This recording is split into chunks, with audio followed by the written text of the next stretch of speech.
Halo semuanya dan selamat datang kembali. Coba deh bayangin gimana caranya kita ngertiin dunia yang super aneh tapi juga keren banget di dalam atom.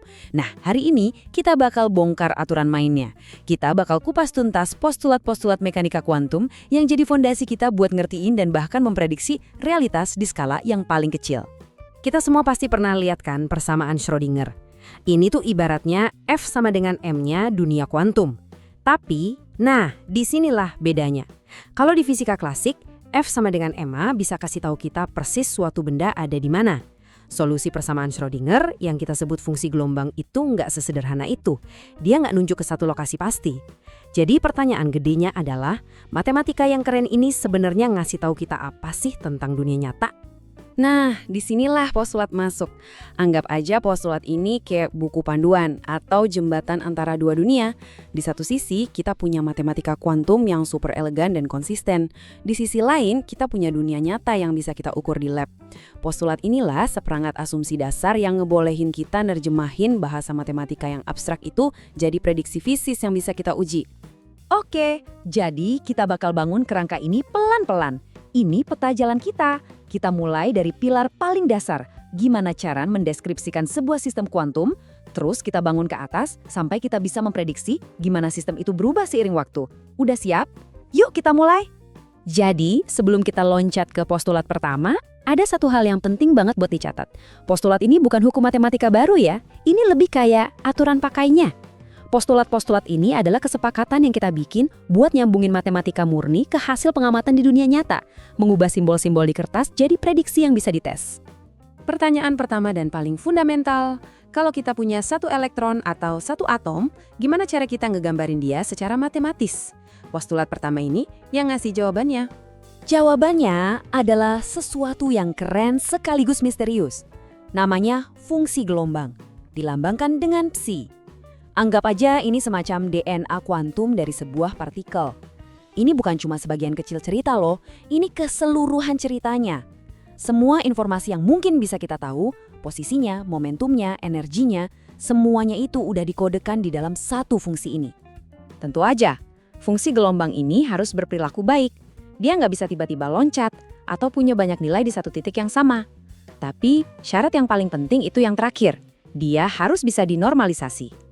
Persamaan integral itu mungkin kelihatannya ribet ya, tapi artinya simpel banget.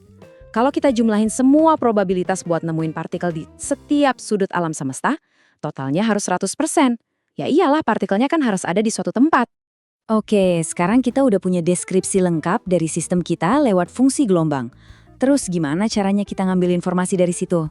Gimana cara kita nanya ke sistemnya, posisi kamu di mana? Atau energi kamu berapa?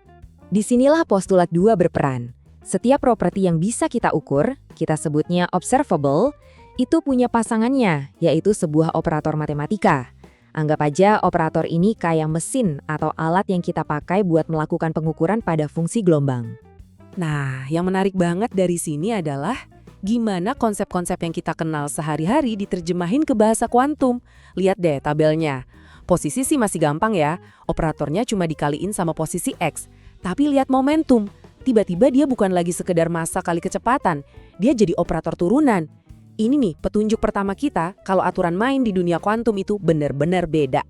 Sekarang kita masuk ke postulat 3 dan disinilah dunia klasik benar-benar rontok. Di dunia kita, mobil bisa punya kecepatan berapapun, tapi di dunia kuantum nggak bisa. Pas kita ngukur sesuatu, alam semesta itu cuma ngizinin jawaban-jawaban tertentu aja, kayak anak tangga yang terpisah-pisah. Nilai-nilai yang diizinkan inilah yang disebut nilai Eigen. Inilah inti dari kuantisasi. Alam semesta itu pada dasarnya digital, bukan analog. Kalau ditulis secara matematis, jadinya persamaan nilai Eigen yang simpel ini. Coba kita bedah ya. A itu operator kita, si alat pengukur. Psi itu fungsi gelombang. Persamaan ini bilang, untuk fungsi-fungsi spesial tertentu yang disebut fungsi Eigen, kalau kita lakukan pengukuran, fungsinya nggak berubah. Dia cuma keluar lagi, tapi dikalikan sama sebuah angka, si lambda itu. Nah, angka inilah si nilai Eigen yang bakal muncul di alat ukur kita. Tapi, gimana kalau sistemnya nggak lagi dalam satu fungsi Eigen yang pasti? Gimana kalau dia itu campuran dari banyak keadaan yang mungkin? Nah, ini yang kita sebut superposisi. Dan ini ngebawa kita ke postulat selanjutnya. Seringnya sebuah sistem itu nggak berada dalam satu keadaan murni, tapi campuran dari banyak kemungkinan. Inilah superposisi. Nah, dalam kasus kayak gini, mekanika kuantum nggak bisa lagi ngasih kepastian. Dia nggak bisa bilang apa yang bakal kita ukur. Tapi sebagai gantinya, dia ngasih kita sesuatu yang nggak kalah hebat. Probabilitas yang presisi untuk setiap kemungkinan hasil. Jadi, poin kuncinya di sini, probabilitas buat ngukur sebuah nilai eigen tertentu itu didapat dari kuadrat koefisiennya di dalam campuran itu, atau mutlak CK kuadrat. Koefisien C ini intinya ngasih tahu seberapa banyak porsi dari tiap keadaan eigen di dalam superposisi. Pas kita kuadratkan, porsi itu berubah jadi probabilitas beneran. Inilah mesin prediksinya mekanika kuantum. Postulat 4 juga ngasih kita alat yang berguna banget, harga ekspektasi. Ini ngejawab pertanyaan, kalau gue ngelakuin pengukuran yang sama 1000 kali, rata-rata hasilnya berapa? Meskipun tiap pengukuran itu acak, kita bisa prediksi nilai rata-ratanya dengan sangat akurat. Cara ngitungnya adalah dengan mengapit si operator di antara fungsi gelombang, kayak sandwich, seperti yang ditunjukin sama integral di layar. Oke, sejauh ini kita udah ngebangun gambaran yang statis. Kita tahu cara deskripsiin sistem dan cara ngukurnya di satu waktu. Tapi kan alam semesta nggak diam aja. Jadi gimana caranya fungsi gelombang ini bergerak dan berubah seiring berjalannya waktu? Postulat 5 bilang kalau evolusi waktu dari fungsi gelombang itu diatur oleh, ya benar banget, persamaan Schrödinger. Inilah peran dinamis dari persamaan fundamental ini. Dia adalah hukum gerak untuk dunia kuantum. Dan ini ngejelasin cara kerjanya dengan sangat baik. Lihat deh operator Hamiltonian, H yang mewakili energi total sistem. Dia ini bertindak kayak mesin proyektor film. Dia ngambil fungsi gelombang psi di satu waktu, terus dia kasih tahu kita persis bentuknya bakal kayak gimana di momen berikutnya.